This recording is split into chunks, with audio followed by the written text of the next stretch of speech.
I'll invite both Murat and Naomi to put your cameras on, and we'll do a few questions, starting with you, Murat. Question here from Bob Lowe.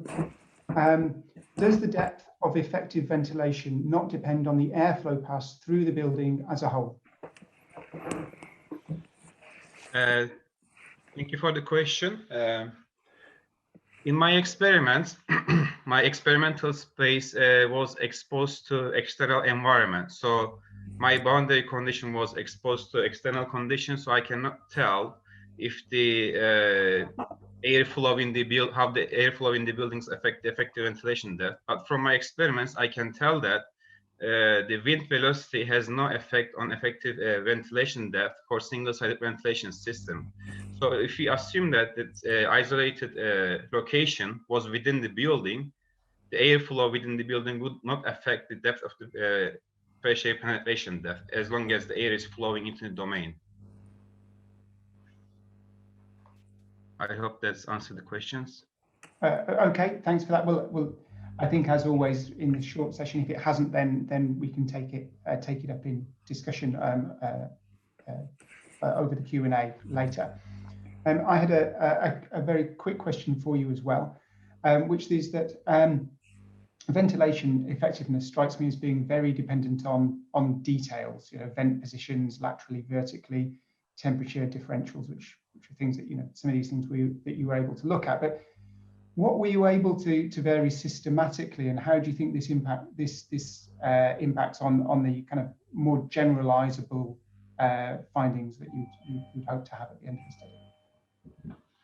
Well, I think my parametric analysis did not finish yet, but from what I can see, the flow rates or the supply temperatures does not really affect the ventilation effectiveness, and this is a quite interesting finding.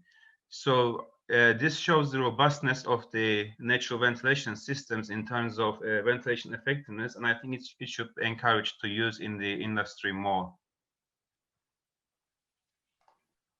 Great, thanks. That's really interesting response. Thanks. Naomi, a few questions for you. Firstly, to note that Bob's talking about Darwin and finches, which you read in your own time. Thanks. There's a question here that I think plays right into your hands, and I think you've got something interesting to say about from Toby Cambry, and saying, could you say a bit more about the RH sensors, please? Did you consider the rad outsides, style sensors, bits of wood with resistance probes? Hi, thanks for the question, Toby. Yeah, I spent a long time trying to work out what the best method for monitoring was. Obviously, there's no sort of ground truth for measuring moisture in walls, and any of the gravimetric methods don't kind of give you a continuous view of what's happening in the wall, so they're only point in time. The relative humidity sensors are a useful way to measure the changes across the wall. The method was sort of reliable in that it gave us a stable reading over different walls, and we can see the changes from different in different conditions.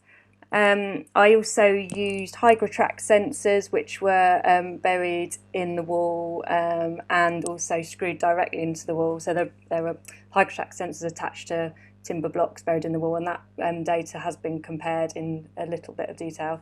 But yeah, feel free to contact me for more information about that. I hope that helps. Great, thanks, Naomi. One super brief question, because we're almost completely out of time, from David Vincent, asking, he may have missed why moisture content in the outer leaf is an issue. Could a water repellent coating on outer brickwork resolve the problem? Yeah, water repellent coatings on the outer brick are very interesting, and I know Toby Cambray is researching that, so he might be a good person to talk to. In this instance, it wasn't a problem because the moisture was coming into the outer brick, it was being stored and then being dispersed, but it's a very thick wall, so it wasn't an issue for the sensitive surfaces. But yeah, water repellent coating, it's a bit of a Marmite topic. People love it or hate it. I hope Toby's work will bring some interesting insight. Thanks. Great, thanks. Well, I'm afraid that's all we've got time for now, but obviously questions can go on the Q&A forum. All that remains is me to thank all our speakers today. Conor McGuckin, Just View, Murat Mustafa, Naomi Grint, and as always, the presentations were very well delivered, super interesting, and I thought it was great to see the range of different projects going on there.